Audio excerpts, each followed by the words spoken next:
Inama zikomeje guterana muri Leta Zunze Ubumwe za Amerika zose zishaka kureba niba u Rwanda rugiye kuvana abasirikare barwo ku butaka bwa Congo. Umusenateri witwa Crone uba mu bademokrate utavuga rumwe n'ubundi na Perezida Donald Trump akunda guterana amagambo mu buryo bugaragara. Uyu mugabo yashingiye ku magambo yavuzwe na Perezida Donald Trump ubwo yari mu ndege ya Air Force akaganira n'abanyamakuru avuye muri Turkiya mu nama ya NATO ndetse na OTAN. Uyu Perezida Donald Trump yavuze ko yahagaritse intambara zigera ku 8 kuva yajya ku butegetsi, kandi mu ntambara yahagaritse harimo n'iy'u Rwanda ndetse na Repubulika Iharanira Demokarasi ya Congo. Ngo ni intambara imaze imyaka myinshi irenga 30, ariko ngo mu myaka 14 abarenga miliyoni 15 bamaze kwicwa bakase imitwe. Ariko iyo ntambara yahagaritse ngo Perezida Donald Trump ngagendera ku masezerano asinyishije Paul Kagame na mugenzi wa Antoine Felix Tshisekedi ari nawe uhagarariye no masezerano, ndavuga Perezida Donald Trump, ubwo bashyiragaho umukono mu minsi irenga 30 ingabo z'u Rwanda zaba zavuye kuri Congo ndetse n'ingamba z'ubwirinzi z'u Rwanda zavanyweho. Congo nayo yasenye FDLR. Ibyo byose rero bikavuga ko ngo iyo agendeye kuri izo nzira cyangwa se kuri aya masezerano asinyishije impande zombi, avuga ko intambara yahagaritse nyamara ngo isibaniro cyari kubera isibaniro, ubwicanyi buracyakomeje aho ingabo za M23 zimaze no kwigarurira ibindi bice bigiye bitandukanye harimo na Point Zero.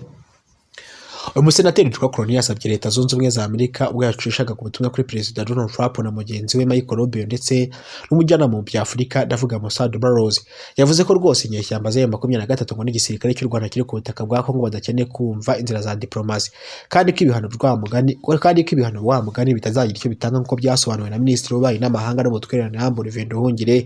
Ahubwo yasabye Leta Zunze Ubumwe za Amerika gukoresha imbaraga zo murengera zirimo no gukoresha amasasu ndetse nanone no kuba basanga inyeshyamba za M23 muri Congo bakazirasa, byaba na ngombwa bakarasa mu Rwanda i Kigali. Uyu mugabo Crone nanone bavuga ko ari umuheza nguni yasabye intambara ku Rwanda. Arashaka ko u Rwanda rwikibuza ngo ruhabwe isomo nk'uko yabisobanuye. U Rwanda narwo rukagaragaza ko kuvanaho ingamba z'ubwirinzi ari ikosa rikomeye cyane batakora, kandi FDLR igihari. Nyivuga kuri FDLR Leta Zunze Ubumwe za Amerika zasobanuye ko ngo FDLR atari mbi kurusha ko u Rwanda rero cyane mu ntambara ikorera mu burasirazuba bwa Congo.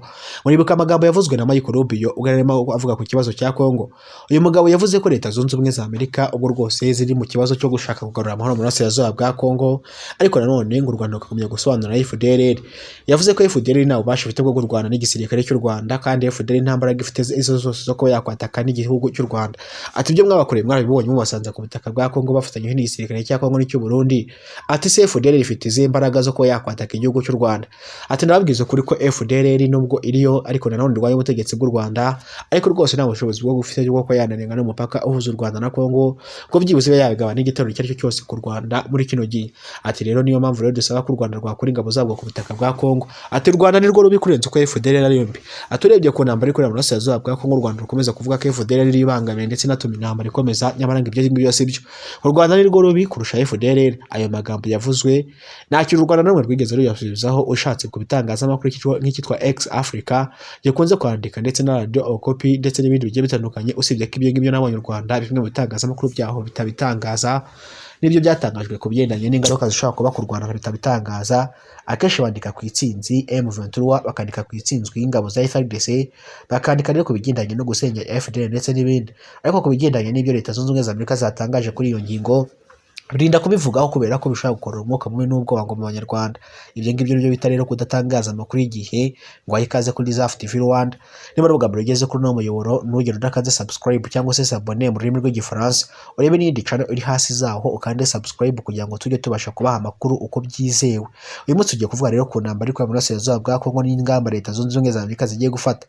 Ese nk'uko Crone yabisabye uyu musenateri, Leta Zunze Ubumwe za Amerika zishaka gukoresha imbaraga zose zo murengera ze nko kurasa Kigali uko babigenjeje muri Tehran muri Iran, bakahumisha urusasu ku rufaya rw'indege za drone ndetse n'izindi bigiye bitandukanye zikarasaho igihugu bakagigira itongo. Kigali se yubatswe bigoranye, amafaranga rwose yagiye higwa ku neza no ku nabi, hakubaka inyubako zitangaje nka za Convention Center, za City Tower, za Kigali Universal, za Pele Stadium, za Stade Amahoro ndetse n'ahandi hagiye hatandukanye. Ubu ngubu ni habagiye kuza urusasu rw'amasasu urwo rufaya rw'amasasu bakahasenya. Ese Leta Zunze Ubumwe za Amerika zishobora gukoresha imbaraga zose zo murengera kubera ko u Rwanda rwo kubangamira inyungu zabo? Yego, u Rwanda rwo kubangamira inyungu za Leta Zunze Ubumwe za Amerika mu buryo bugaragara kandi mu buryo bushaka gukurura ibibazo. Leta Zunze Ubumwe za Amerika zamaze guhabwa ibirombe birenga 45, kandi ibyo birombe byose Tshisekedi yakoresheje ubwenge bwiwe atanga ibirombe bikontororwa n'inyeshyamba za M23 avuga ko zifashwa n'u Rwanda. Ibyo birombe byose rero yabishyize ku rupapuro, arangije aragenda abihereza Perezida Donald Trump. Arambwira ati icyo ngusaba gusa ni kimwe gusa, kwiga ni ukutugarurira igihugu cyacu kiri mu mahoro, inyeshyamba za M23 zigatsindwa n'ingabo z'u Rwanda zigasubira iwabo. Ati ibyo ngibyo nibiramuka biraye nta muntu n'umwe uzigera utangira ubutegetsi bwa Leta Zunze Ubumwe za Amerika cyangwa se amasosiyete ya Leta Zunze Ubumwe za Amerika ariyo yose muri Kongo. Ndakubwiza ukuri koko abakongomani muzakora business zigiye zitandukanye ku butaka bwacu, ariko natwe tukabyungukiramo mu kutwubakira imihanda, mu gushinga amasosiyete ashinzwe umutekano, ariko nanone bakiye kuri Leta Zunze Ubumwe za Amerika ubwo abarimo n'ibirindiro bya Leta Zunze Ubumwe za Amerika zaba zubatse muri Kongo. Ate kandi mukaduha imyitozo ihambaye cyane ku buryo tuzabasha kurwana ku gihugu cyacu mu gihe kiri imbere, mukaduha ku ntwaro rwose n'ikoranabuhanga ryanyu mukoresha mu butasi. Ibyo byose nimara kubiduha igihugu cyacu tuzabasha kukirinda. Ati na rero namwe Leta Zunze Ubumwe za Amerika muzaze mutwara amabuye y'agaciro paka iseseme ibishe. Ibyo bintu Perezida Tshisekedi rero yakoze yarazi ko bizamuganisha ku mahoro, gusa nanone ngarabona bibona n'uzambara uko yabitekerezaga siko biri kugenda. Ngo Perezida Tshisekedi kandi yigeze kubwira Perezida Donald Trump ko rwose inzira za diplomasi ku Rwanda zizajya zikora n'inyeshyamba za M23. Ubwo yisabye Perezida Donald Trump gukoresha imbaraga z'umurengera ndetse no gushyira igitutu gikomeye cyane kitari amagambo ku Rwanda. Ngaha nibyo byatanga igisubizo gikomeye cyane ku bijyanye n'intambara ariko y'Aburasirazuba bwa Kongo kuba yanahagarara. Ibyo bintu rero Perezida Donald Trump rero ngo we yavuze ko bakiyiseye u Rwanda kandi kubigendanye n'inzira z'ibiganiro. Ese koko ya Kigali ishobora kuraswa kubera ino ntambara ariko y'Aburasirazuba bwa Kongo? Perezida Donald Trump ukomeza gutangaza ko ino ntambara imaze gutwara abarenga miliyoni 14 rwose ngo bishwe bakasa umutwe mu Burasirazuba bwa Kongo.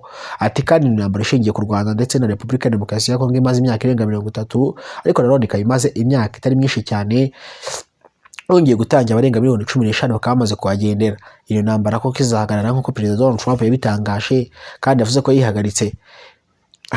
Umunyamategeko akaba rero umujyanama Perezida Donald Trump Mossad Barrows yavuze ko ngo ari igihe kizagera Leta Zunze Ubumwe za Amerika zitangiye zikusanya buri muntu wese uri ku rutonde rw'abayobozi bavuzweho ko ari 12 rero bari kuri urwo rutonde bose bagarukeho bakorwaho iperereza bitewe n'intambara iri mu Burasirazuba bwa Kongo.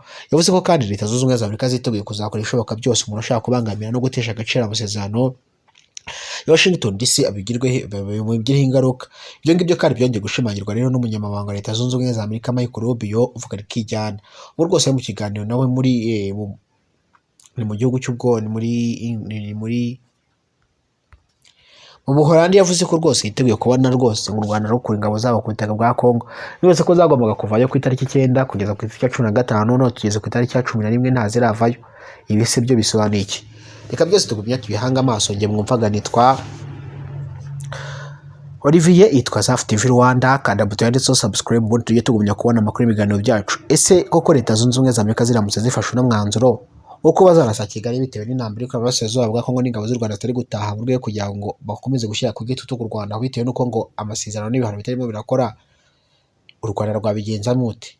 Byabwitwaramo gute se? Ahasigaye n'umukabikuri ya Zaf TV Rwanda, Imana ibaha ibyo kurya, amafaranga n'ubuzima buzima, amafu n'amafufu bafubike mwafura.